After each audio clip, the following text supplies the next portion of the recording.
जय भोलेनाथ मित्रों, अगर आप सब भी मेरी तरह भगवान शिव के अनन्य भक्त हैं तो मेरे चैनल को सब्सक्राइब करें और कमेंट सेक्शन में जय भोलेनाथ लिखना न भूलें, जरूर लिखें। जामवंत के वचन सुहाए, सुनी हनुमंत हृदय अति भाए। तब लगी मोहि परीखे हो तुम भाई, सही दुख कंद मूल फल खाई। श्री राम जय राम, जय जय राम, सीता राम जय सीता राम। मेरे द्वारा व्यवस्थित की गई चौपाई के क्रमानुसार यह मेरी 13वीं चौपाई है, जो इस प्रकार से है। सीता जी की खोज में, जब रावण सीता जी को हर लेके गया था और राम जी सीता जी के वियोग में भटक रहे थे, तब हनुमान जी भी सीता जी की खोज में लगे हुए थे। देखिए, तभी उसी समय की चौपाई है। सीता जी की खोज में वानर सेना सहित जामवंत जी और हनुमान जी चलते चलते एक सुरक्षित स्थान पर ठहरे, जहां कंदमूल फल उपलब्ध थे। जामवंत जी द्वारा मार्गदर्शन किए जाने पर हनुमान जी कहते हैं कि क्योंकि हनुमान जी अपनी शक्ति का अनुभव कर ही नहीं पाते थे, उन्हें अनुभव करवाते थे जामवंत जी। तो जामवंत जी द्वारा मार्गदर्शन किए जाने पर हनुमान जी कहते हैं कि हे जामवंत जी, आपके सुहावने वचन सुनकर मेरे मन को यह बहुत अच्छे लगे।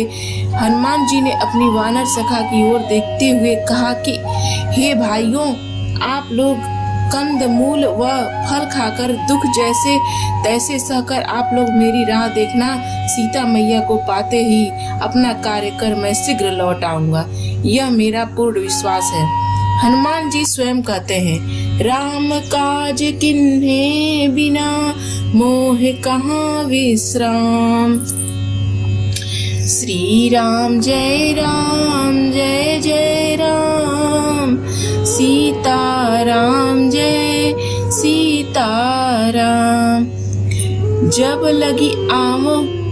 लगी आवो सीता ही देखी, होई यही काजु मोहि हरस विशेषी।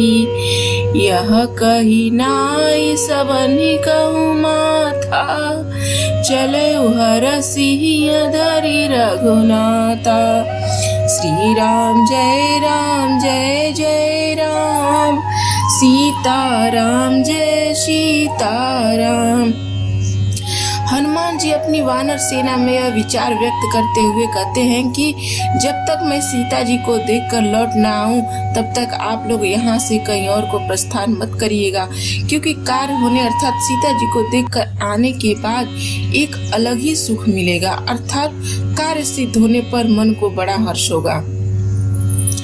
ऐसे कौवा सबको नमस्कार करके अपनी वानर सेना जैसे जामवंत जी, सुग्रीव जी आदि लोगों को नमस्कार करके रामचंद्र जी को हृदय में ध्यान धरकर प्रसन्न होकर हनुमान जी लंका जाने के लिए चल पड़े। समुद्र के तीर पर लंका जाते समय समुद्र के तीर पर एक सुंदर पहाड़ था। उस पर कूदकर हनुमान जी कौतुकी से चंचलता से चढ़कर खड़े हो गए।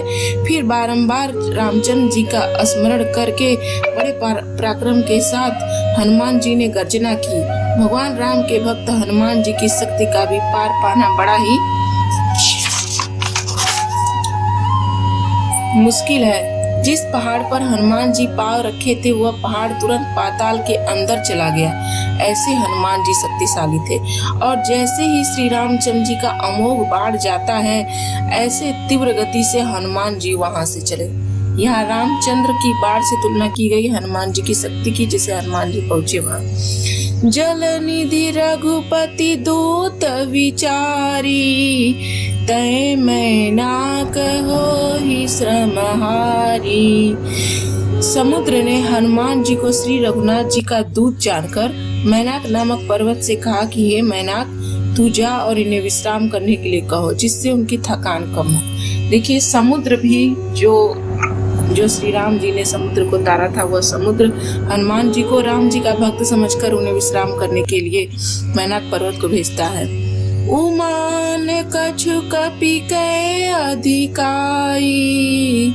महादेव जी कहते हैं कि हे पार्वती जी से भगवान भोलेनाथ कहते हैं कि हे पार्वती, इसमें हनुमान जी की कोई बहादुरी नहीं है, यह तो केवल एक रामचंद्र जी के ही प्रताप का प्रभाव है जो काल को भी खा जाता है। हनुमान जी अनेक कठिनाइयों का सामना करते हुए जब लंका पहुंचे तो वहां के रखवाले राक्षसगढ़ पहरा दे रहे थे, जो बड़े भयंकर लग रहे थे। लंकिनी से कितने राक्षसगढ़ से हनुमान जी लड़कर लंका में प्रवेश करते हैं। हनुमान जी छोटा रूप धरकर लंका में अनवरत प्रयास कर माँ सीता के पास पहुंच ही जाते हैं। देखिए, अगर यह मेरा वीडियो आपको पसंद आया तो मेरे चैनल को तुरंत सब्सक्राइब करें और बेल आइकन को दबाना मत भूलिएगा, जिससे मेरी सारी आने वाली वीडियो की नोटिफिकेशन आपको मिल सके।